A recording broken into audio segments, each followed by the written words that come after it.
आज़ादी के 75वें वर्ष में यानी कि अमृतकाल महोत्सव में पूरे देश भर से 75 नोडल सेंटर्स का स्मार्ट इंडिया हैकाथॉन के लिए चयन किया गया। राजस्थान में हार्डवेयर के लिए एकमात्र centre Arya institute of engineering and technology का चयन किया गया।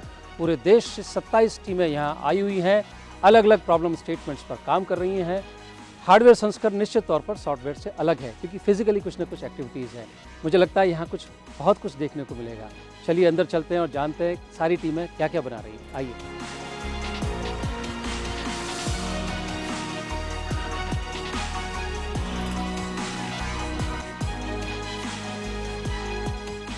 स्मार्ट इंडिया यूं ही नहीं बना है। लंबे संघर्ष से आज़ादी मिली थी, जिसे सजा संवार के आज हम उस मुकाम पर पहुंचे हैं कि आज़ादी का अमृत महोत्सव पूरी आन बान शान से मना रहे हैं। इसमें सबसे बड़ा योगदान है राष्ट्रीय नेतृत्व का।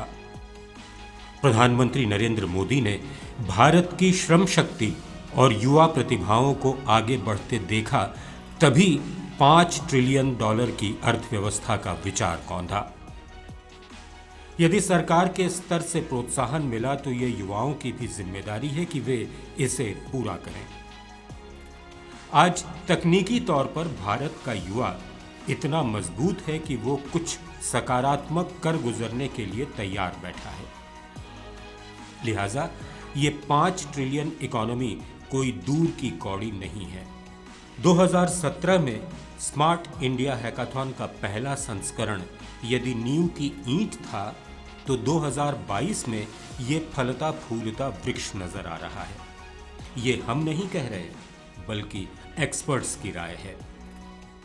मैंने पहले देखा था सिर्फ 4th ईयर के स्टूडेंट्स पार्टिसिपेट करते थे SIH में, जिसकी वजह से उनको एक मौका मिल जाता था इंडस्ट्री में स्टार्टअप के लॉन्च करने के लिए।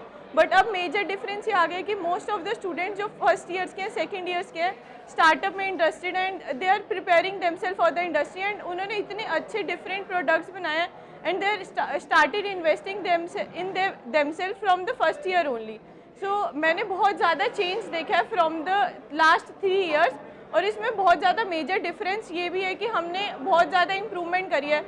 पहले कुछ सालों में सिर्फ कुछ हजार पार्टिसिपेंट्स होते थे, जो अब काउंट है वो लाखों में आ गया है। We have 2 lakh plus participants in this year also. Student अभी कॉलेज स्टार्ट होता है और इन सब चीज़ों में पार्टिसिपेट करता है, वो अपने आप को पहले से ही प्रिपेयर कर लेते हैं इंडस्ट्री में लॉन्च करने के लिए।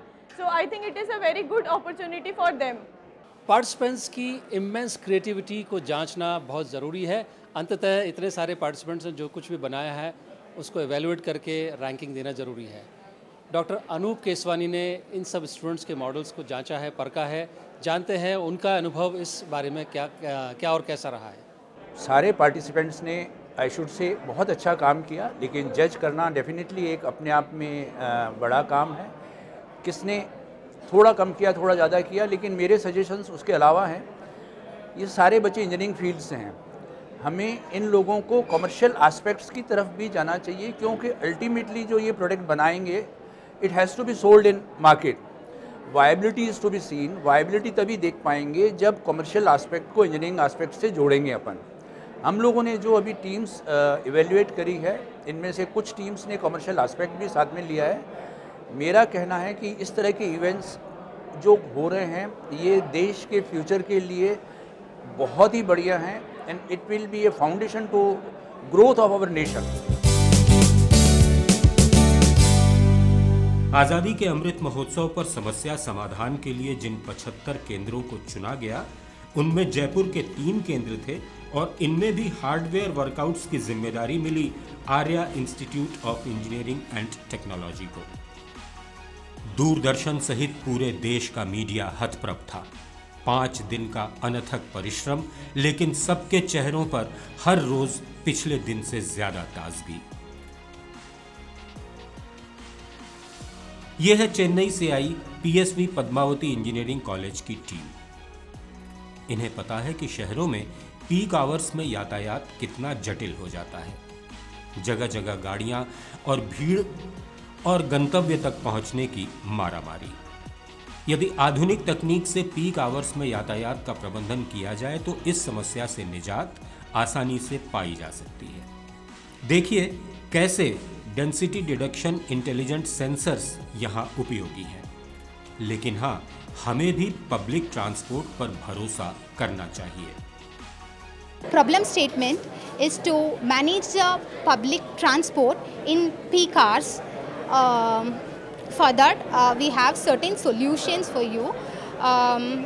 As we all know, in yearly 2019, we used to travel in public transports where even though we have certain issues like overcrowding or like damages in the public vehicles, we used to travel in that. But after the arrival of COVID-19, as the COVID was spreading overall as a pandemic, we were avoiding the transportation through public. Instead, we are traveling in private vehicles, sir. Our aim is to make people use public transport and ensure their safety also, sir. For that, we came up with this idea. Please tell me about your project. Here, we need to increase the frequency of vehicles during peak hours, sir. As we all know, during peak hours, the number of people used to travel is quite higher. Absolutely so we have right. to increase the frequency of vehicles. For that, what we have doing is, obviously in all our states, we have two types of bus stops. One is open one and the other one was closed one. Open one was, as usual, we all know, and closed one was for AC things, sir. In open one, in both the same thing is going to happen. We are going to measure the number of people in the bus stops. As we all know, we have to ensure the safety. The overcrowding should be reduced, right? For that, the population should be reduced. So we are detecting we have certain sensors to detect the population in that. Once you have already measured the number of people, then what next? Sir, if we measure, if that process was done, sir, entry and exit both are in same direction, sir. If that was done successfully, the info will be transmitted to the depot, nearby depot, and based on which, if the crowd was more, they will send the buses accordingly, obviously. And in addition, there is normal buses working also, sir. Time regulated buses is also working, but in peak hours we need some. So this is how you are going to regulate the supply of buses, and this. Of course, sir. And this is the thing. And in addition, we need to know some destination so that the person who are traveling need to go for that destination. So in all the stops, we have certain sensors which will detect their destination and send this info to the respective depot, and based on which, if the requirement for that particular destination was more, we just send that particular buses to that stop, sir.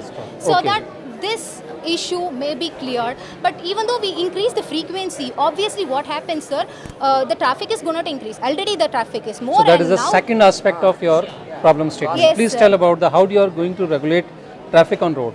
Yes, of course. As we all know, the second part is to control our traffic control system. There is a frequency higher. This leads to a serious issue in traffic congestions. So this can be regulated by our alteration system. This is known as configurable traffic control system.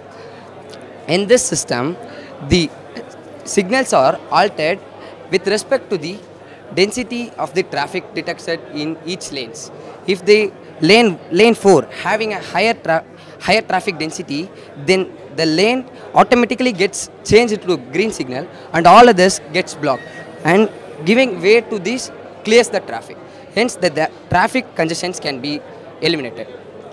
And this happens by 3 level of density detection. In this, if the first sensor detects the traffic, and this is considered to be a mild traffic. If the second sensor detects the traffic, and it is considered to be a town traffic or a average traffic. If there is a higher level, that is among these sensors are placed about 250 meters from the signals. So when the third level, that is highest level of the sensor, detects the traffic density, and this is considered to be a heavy traffic, that is among 0.75 kilometers. And if there is a heavy traffic in this lane automatically gets green signal and all others gets blocked. So this lane can travel easily and clears the path. Correct. And the traffic congestions can be removed. सड़क पर बढ़ते traffic में हम अक्सर झुंझला जाते हैं और कोसने लगते हैं कि सड़क पर इतना ट्रैफिक क्यों है। शांत मन से अगर हम सोचें तो समस्या का समाधान बिल्कुल आसान है। अभी जैसा स्टूडेंट्स ने बताया किस तरह से एक महज सेंसर्स का इस्तेमाल करके एक इंटेलिजेंट सर्किट डिज़ाइन किया है और बड़ी आसानी से इसको रेगुलेट किया जा सकता है. I think this is going to be implemented soon. Thank you, sir. Covid महामारी की मार भारत सहित पूरे विश्व ने झेली है. ये हमारी समृद्ध परंपरा और ज्ञान का ही कमाल रहा कि भारत वो विभीषिका झेलने से बचा रहा जिसे शेष दुनिया ने भोगा.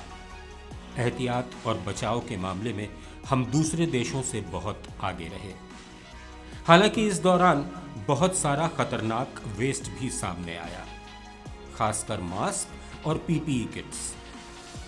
चेन्नई में आनंदलम के राजलक्ष्मी इंजीनियरिंग ने तो कोविड वेस्ट की रिसाइकलिंग कर उससे चप्पल सहित विभिन्न जनोपयोगी सामान बनाकर एक मिसाल पेश कर दी. Our problem statement is that there are 775 metric tons of COVID waste that is collected from 2020 to 2022, and in 1 month, I mean in 1 day, 6 tons of COVID waste are collected basically. So we are going to address this problem statement by giving a solution of upcycling this face mask into a sustainable footwear. So this is our prototype. We have made it. So this prototype consists of 3 layers. The first one is silica gel. So silica gel consists of health benefits, and it can be used for like ortho patients, and it has many health benefits. And the middle sole is polypropylene. So polypropylene is nothing but mask. So this is a mask layer. We sheet press it. So basically we use a instrument, a device that can heat press it, and after 175 degrees Celsius it will become like this one. So polypropylene is a plastic material, and this is very flexible. So this can be used for multiple applications.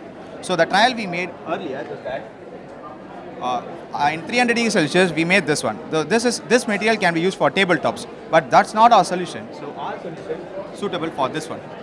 So this is our prototype, and the bottom layer consists of TPU. So TPU is a thermoplastic polyurethane, which is a type of plastic that can be recycled. So our aim is to we're gonna make a product that can be recycled, and that should not harm our environment. So we are addressing a solution that is not harmful to Mother Earth. So that's our basic. Interesting.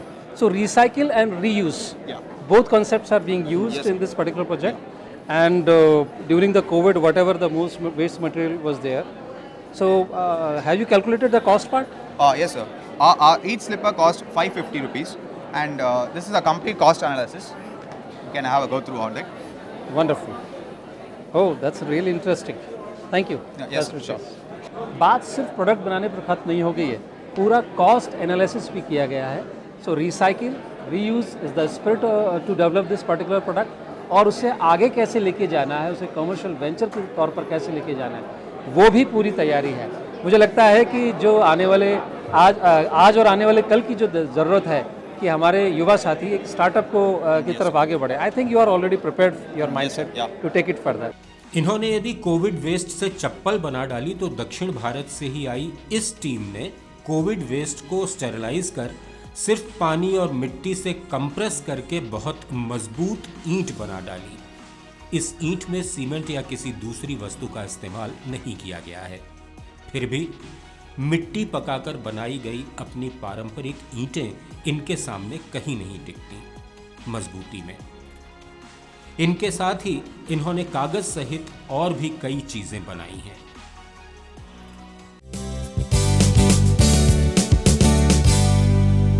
आप सोच रहे होंगे कि मैंने mask क्यों पहना हुआ है.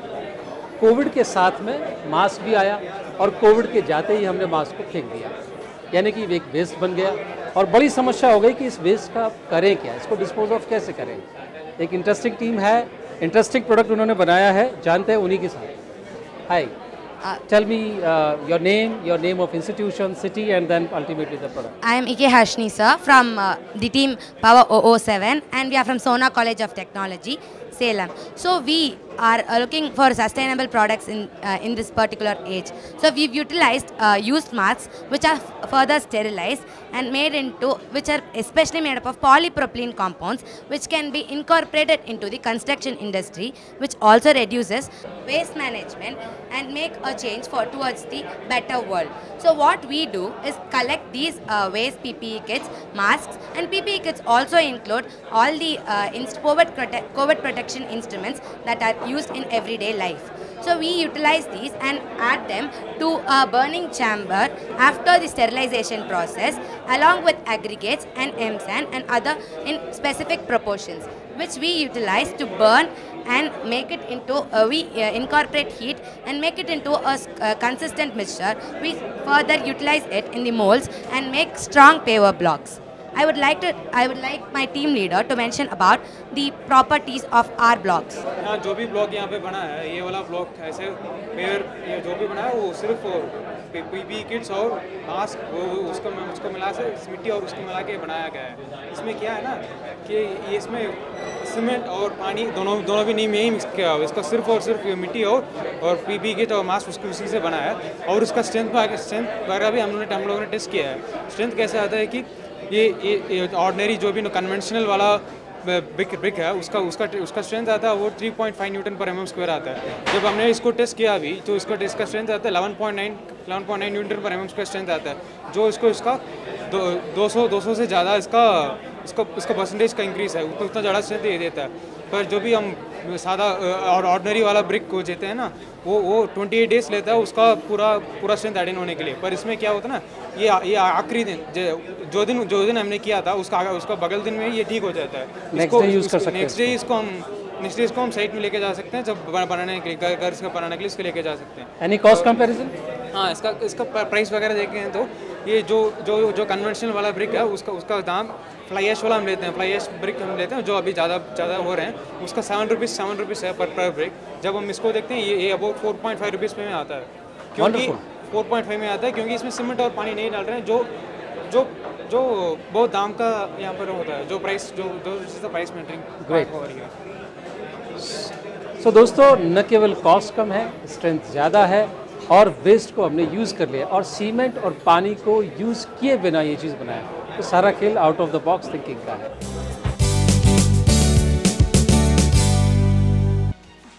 जल ही जीवन है, लेकिन कुदरत के निराले खेल देखिए कि इसे बनाया नहीं जा सकता। अलबत्ता ये जरूर किया जा सकता है कि बरसात के पानी को इकट्ठा किया जाए और दूषित पानी को फिर से इस्तेमाल के लायक बना लिया जाए। तेलंगाना के अरोड़ाज टेक्नोलॉजिकल एंड रिसर्च इंस्टीट्यूट की टीम ने ऐसे ही एक मॉडल का प्रदर्शन किया है। इसमें बरसाती पानी को विभिन्न स्तरों पर शुद्ध किया जाता है। सॉफ्टवेयर और सेंसर्स की मदद से ये पता लग जाता है कि पानी कितना शुद्ध हुआ, फिर इसे पीने या सिंचाई के काम में आसानी से लिया जा सकता है। पानी ही जीवन है, पानी का अनमोल पहचानिए। पानी को हम बना नहीं सकते हैं, लेकिन जो ईश्वर से हमें पानी मिलता है, यानी कि रेन के ज़रिए, बारिश के ज़रिए जो पानी मिलता है, उसे हम प्रिजर्व ज़रूर कर सकते हैं और उसे रीयूज़ ज़रूर कर सकते हैं। इंटरेस्टिंग मॉडल है, जानते हैं टीम से। Please tell me about you, your team and the project. हम लोग एक मल्टी डिसिप्लिनरी प्रोजेक्ट बनाए जहाँ पे मैकेनिकल के 3 लोग, 2 लोग कंप्यूटर साइंस के और एक इलेक्ट्रॉनिक्स के स्टूडेंट्स, सब लोग मिलके एक प्रॉपर सेटअप बनाए जहाँ पे 2 फिल्ट्रेशन से हम लोग पानी को, रेन वाटर को ड्रिंकेबल बना सकते हैं। इसका वर्कफ्लो नुज़रत मैम बताइए। हेलो जी, नमस्कार। मैं आज आप लोगों को इसका वर्कफ्लो बताने वाली हूँ। तो हम लोग यहाँ पे एक रेन वाटर सेंसर यूज़ कर रहे हैं। तो जब भी बारिश पड़ेगी तो रेन वाटर ड्रॉपलेट्स हमारे रेन वाटर सेंसर में पड़ेंगे। उसके बाद हमारा कैचमेंट है, कैचमेंट के ऊपर हम लोग एक लिड यूज़ कर रहे हैं। अगर रेन वाटर वो सेंस करता है ड्रॉपलेट्स को, देन ये ओपन हो जाएगा। नेक्स्ट हम लोग यहाँ से वाटर पास कर सकते हैं। उसके बाद हम लोग ये फिल्ट्रेशन टैंक यूज़ कर रहे हैं, जहाँ हम एक्टिवेटेड चारकोल यूज़ कर रहे हैं एंड एक मेश भी ऑल्सो यूज़ कर रहे हैं। अगर कुछ इम्प्योरिटीज़ रहा तो उसके ज़रिए हम लोग पास कर सकते हैं। एक्टिवेटेड चारकोल नॉर्मली एब्जॉर्ब करता है, अगर एनी काइंड ऑफ इम्प्योरिटीज़ हमारी उसमें रहे तो उसको पार्शियली प्यूरीफाई करके टैंक में भेज सकता है, ये स्टोरेज टैंक में। नेक्स्ट हम लोग स्टोरेज टैंक में एक अल्ट्रासोनिक सेंसर यूज़ कर रहे हैं। सो अल्ट्रासोनिक सेंसर हमारे मतलब टैंक में कितना लेवल ऑफ वाटर है उसके लिए हम लोग जान सकते हैं with the help of ultrasonic sensor. तो हम लोग यूजुअली उसके बाद हम लोग को क्या करना है, ये टैंक में से दूसरी टैंक में हम लोग प्यूरीफाई करना है, क्योंकि ये पार्शियली प्यूरीफाइड है, हम लोग को प्योर फॉर्म ऑफ वाटर चाहिए। तो हम लोग सेकंड टैंक में हम लोग भेज रहे हैं ये with the help of pump.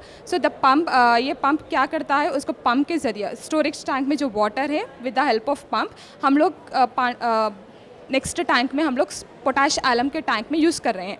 सो ये इसमें पोटैश एलम में हम लोग another kind of potash alum डाल रहे हैं, जो कि 30 to 40 मिनट्स लगता है डिज़ोल्व होने के लिए। तो हम लोग यहाँ से 5 लीटर ऑफ वाटर यूज़ कर रहे हैं पानी प्यूरीफाई करने के लिए। सो हम लोग nearly 4 to 5 grams of potash alum डालेंगे। उसके लिए हम लोग को कम से कम 40 से 50 मिनट लग सकता है, उसके बाद डिज़ोल्व होता है। नेक्स्ट पानी का क्लियरेंस कितना अच्छा शुद्ध है पानी जानने के लिए हम लोग टर्बिडिटी सेंसर यूज़ करने वाले हैं। सो द टर्बिडिटी सेंसर हम लोग यहाँ पे है, टर्बिडिटी सेंसर यहाँ पे इसमें है turbidity sensor. So the turbidity sensor हम लोग को बताएगा कि कितना शुद्ध है पानी, ये पीने के काबिल है या नहीं है पानी। उसके बाद हम लोग यहाँ पे इसमें आ जाएंगे। नेक्स्ट यहाँ पे हम लोग पीएच सेंसर यूज़ कर रहे हैं। सो द पीएच सेंसर हम लोग क्यों यूज़ करते हैं, पीएच सेंसर ये जानने के लिए कि पानी यूज़ कर सकते हैं, अगर पीएच लेवल अगर लेस देन हम लोग को कम से कम 5 के बाहर रहा, 5 के अंदर रहा तो हम लोग दूसरे इरिगेशन पर्पज़ के लिए यूज़ कर सकते हैं। अगर 5 के ऊपर रहा तो यूजुअली 6.5 to 8.5 तो हम लोग पीने के पानी के लिए यूज़ कर सकते हैं। सो हम लोग जो प्रोसेस यूज़ कर रहे हैं वो क्वांटिटेटिव एनालिसिस है। अगर हम लोग को क्वालिटेटिव एनालिसिस चाहिए तो हम लोग इसके जरिए यहाँ पे हम लोग एक माइक्रो कंट्रोलर यूज़ कर रहे हैं, जो कि हमारा डेटा वेबसाइट को शेयर करता है। सो हम लोग वहाँ पे मालूम कर सकते हैं कितना लेवल ऑफ टैंकर हम लोग के ऊपर पानी है उसमें। नेक्स्ट टर्बिडिटी के क्लियर वाटर शुद्ध है या नहीं है, पीएच लेवल उसका मतलब अप टू एवरी 15 सेकंड्स में वो अपडेट होते रहेगा ये। Wonderful. So it's completely automated plant. अक्सर जो प्रॉब्लम आती है इस तरह के मॉडल्स को यूज़ करने में या प्रोडक्ट्स को यूज़ करने में, वो ऑटोमेटेड नहीं होते। सबसे ख़ास बात यह है कि ऑटोमेटेड है और आप पानी की शुद्धता की जांच भी इसमें कर रहे हैं। तो बस यही चाहिए कि कोई भी चीज़ आप जो बना रहे हैं उसकी शुरुआत खुद से करनी होगी। यानी अगर आपने इस्तेमाल कर लिया तो निश्चित तौर पर आपके आसपास के लोग भी प्रेरित होंगे उसको इस्तेमाल करने के लिए, और धीरे धीरे फिर आपके पास ग्राहकों की संख्या बढ़ जाएगी और हो गया स्टार्टअप। चलते हैं अगले प्रोजेक्ट पर। आमतौर पर पानी का सबसे दूषित स्वरूप है सीवरेज का पानी, और बेतरतीब शहरीकरण के दौर में ये एक बड़ी समस्या है, क्योंकि ये सीधे मनुष्य की सेहत से जुड़ी हुई है। तमिलनाडु में सेलम के वीएमके वरियार इंजीनियर कॉलेज की ऑल वीमेंस टीम इसका बेहतरीन समाधान पेश करती है। सस्टेनेबिलिटी के लिए ज़रूरी है हम केमिकल्स का इस्तेमाल कम करें और ज़्यादा से ज़्यादा ऑर्गेनिक वेस्ट को अडॉप्ट करना शुरू करें। तमिलनाडु की टीम वेस्ट वाटर मैनेजमेंट के ऊपर काम कर रही है और rather than using chemicals they are using organic waste. जानते हैं तमिलनाडु की टीम से, और इंटरेस्टिंग बात यह है ये ऑल गर्ल्स टीम है। Hi hi sir, tell me. नमस्कार सर। नमस्कार। Your name, your institution name, city and then finally your model. Main objective of our idea is to treat sewage treatment plant by organic method, and we are proud to say that we are biotechnologists of second year, and our team is only comprised of girls, and we are using only microorganisms to treat the waste, and we are getting the biofertilizer as a byproduct. By using this, we can get 80% of the water for reuse, and we can convert the remaining 20% of water as biofertilizer. It is very cost efficient and it requires only very few amount of land comparing to other sewage treatment plants existing in Jaipur. At present, there are about 16 STPs in Jaipur, which gives only 20% of the waste, and then the water is reused only about 20%. By using this method, we can get 80% of water for household purpose and for industrial use such as distillation chamber and for agriculture purpose. That's great. ये है sewerage water यानी कि गंदा पानी, और ये है treated water जो कि हम इस्तेमाल में ला सकते हैं। Can you tell me that the uses of, can you use it for drinking purpose? No sir, we can't use it for drinking purpose, but we can use it for agriculture and also for household use, sir. Household use. Yeah, sir. Car cleaning and Yeah, house sir. cleaning and all. It's interesting. and the pH of this water is about 7.1, sir, and the TDS value of this water is about 84. And Okay. before treating, the pH of this water is about only 5, which is Okay. acidic. Great, interesting. बढ़ती आबादी के साथ पानी के इस्तेमाल की ज़रूरतें बढ़ती जा रही हैं और निश्चित तौर पर गंदा पानी यानी कि वेस्ट वाटर भी बढ़ता जा रहा है। तो क्यों ना हम इसको सोचना शुरू करें कि किस प्रकार से हमारे द्वारा जो वेस्ट वाटर है उसे हम रिसाइकिल करें, रीयूज़ करें, at least not for drinking purpose, पर घर के और बागवानी के या कृषि के कार्यों के लिए या साफ़ सफाई के कामों के लिए निश्चित तौर पर इस तरह की पहल एक अनूठा प्रयास है और हमें इस तरह की चीज़ों को अपने रोज़मर्रा के जीवन में शामिल कर ही लेना चाहिए। पराली, इसके बारे में हम सब जानते हैं। खेती किसानी का ऐसा वेस्ट जिसका कोई उपयोग नहीं होता।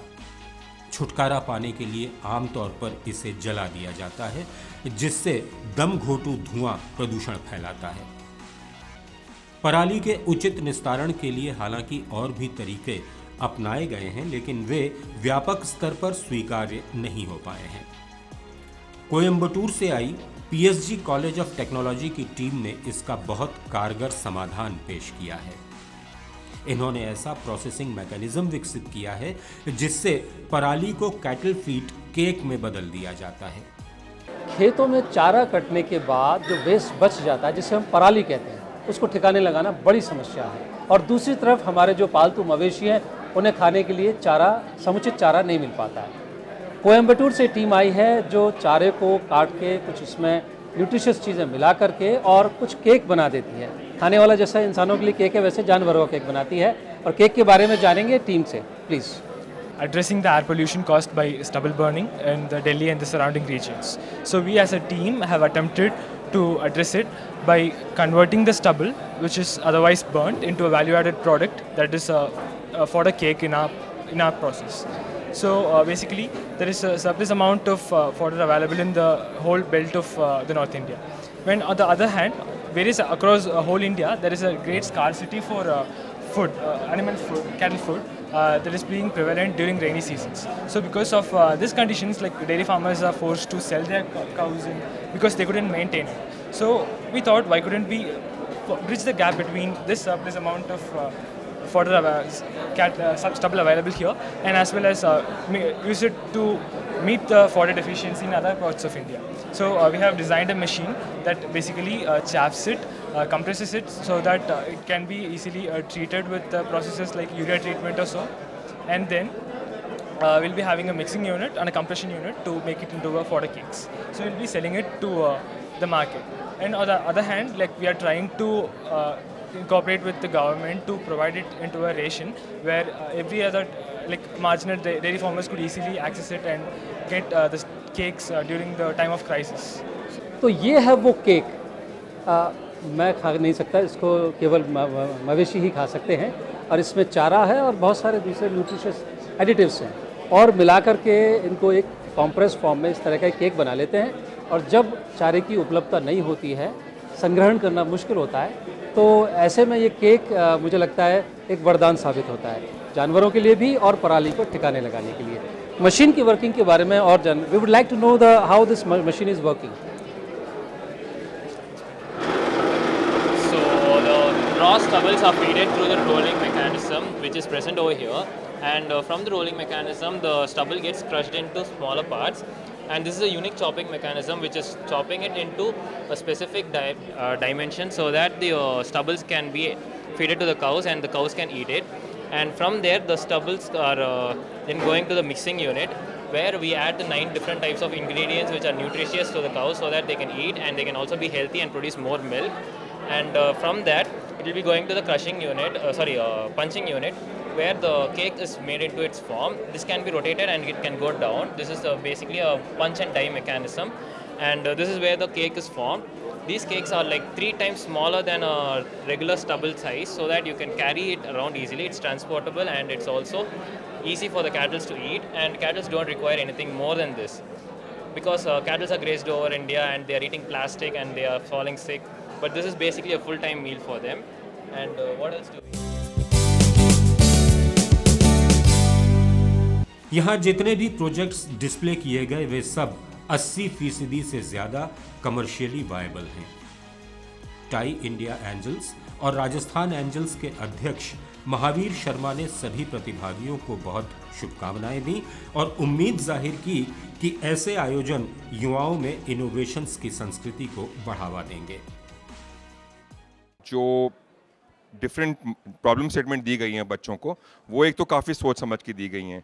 मेरी तरफ से एक नॉलेज होना, एक प्रैक्टिकल होना, एक इंस्ट्रूमेंट या आइडिया बनाना एक अपने आप में इंपॉर्टेंट चीज़ है, लेकिन वो इन्वेस्टेबल होना चाहिए, कमर्शियली वायबल होना चाहिए, वो लग के समाज के या देश के काम आ सके, वो इम्पॉर्टेंट है। तो मैं उस नज़रिए से कुछ घंटों से यहाँ घूम के देख रहा था और मेरी समझ में 80% ऐसे जो मैं लोगों से मिला वो इन्वेस्टेबल हैं, वो फंडेबल हैं, चाहे सरकार दे चाहे इंडिविजुअल एंजल इन्वेस्टर दे, और वो हमारे समाज के और प्रॉब्लम सोल्यूशन के काम आ सकती हैं।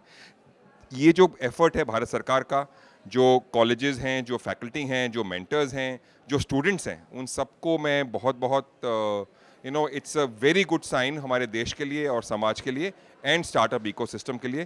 Congratulations to everyone, kudos to everyone, my best wishes, thank you. Arya institute of engineering and technology के अध्यक्ष डॉक्टर अरविंद अग्रवाल ने इस इवेंट की मेज़बानी का अवसर मिलने पर सरकार, मंत्रालय और सभी संबंधित विभागों का आभार जताया। उन्होंने दिन रात मेहनत करने वाले प्रतिभागियों की सराहना की और स्मार्ट इंडिया हैकाथॉन को शानदार इवेंट बताया। आज़ादी के अमृत महोत्सव काल में इस बार स्मार्ट इंडिया हैकाथॉन के 75 सेंटर्स बनाए गए। राजस्थान में हार्डवेयर का एकमात्र सेंटर यानी कि Arya institute of engineering and technology को चुना गया और कॉलेज के चेयरमैन हमारे साथ हैं। Doctor Agarwal, how is your journey, how is your experience hosting this event? ये बहुत बढ़िया इवेंट रहा। हम लोग ये कहना चाहते हैं कि मिनिस्ट्री ऑफ एजुकेशन और AICT ने जो इनिशिएटिव लिया और जो 29 टीम्स को Arya institute of engineering and technology में भेजा, ये एक बहुत ही प्रेरणादायक कदम है। यहाँ पे बच्चों ने दिन रात मेहनत करके अपने मॉडल्स की और जो स्टेटमेंट ऑफ प्रॉब्लम है उसके प्रति काम करा और कमिटमेंट दिखाया। तो ये एक बहुत सुंदर और अच्छा अनुभव रहा कि हमें हैकाथॉन का हार्डवेयर नोडल सेंटर बनाया गया। विभिन्न मंत्रालयों से मिली समस्याओं के 6 सर्वश्रेष्ठ समाधानों को आयोजन के समापन अवसर पर पुरस्कृत किया गया। हर टीम को 1-1 लाख रुपए प्रोत्साहन राशि प्रदान की गई। देश के अलग अलग हिस्से से जुड़ी इन प्रतिभाओं ने न सिर्फ ज्ञान साझा किए बल्कि एक दूसरे की संस्कृति को भी करीब से समझा और हैकाथॉन के अगले संस्करण में नए शोध और जोश के साथ मिलने का वादा लेकर ये सब रुखसत हुए। स्मार्ट इंडिया हैकाथॉन के हार्डवेयर एडिशन में जिस तरह की क्रिएटिविटी सामने आई, उसको देख के मुझे लगता है कि मेरे कॉलेज के दिनों में मुझे इस तरह के मौके नहीं मिले, लेकिन आपको तो मौके मिल ही रहे हैं ना। अगर आपके दिमाग में कोई भी समस्या के लिए कोई निदान है तो बस तैयारी कर लीजिए अगले स्मार्ट इंडिया हैकाथॉन में जुड़ने की, और अगले साल आपसे फिर मिलेंगे। तब तक के लिए नमस्कार।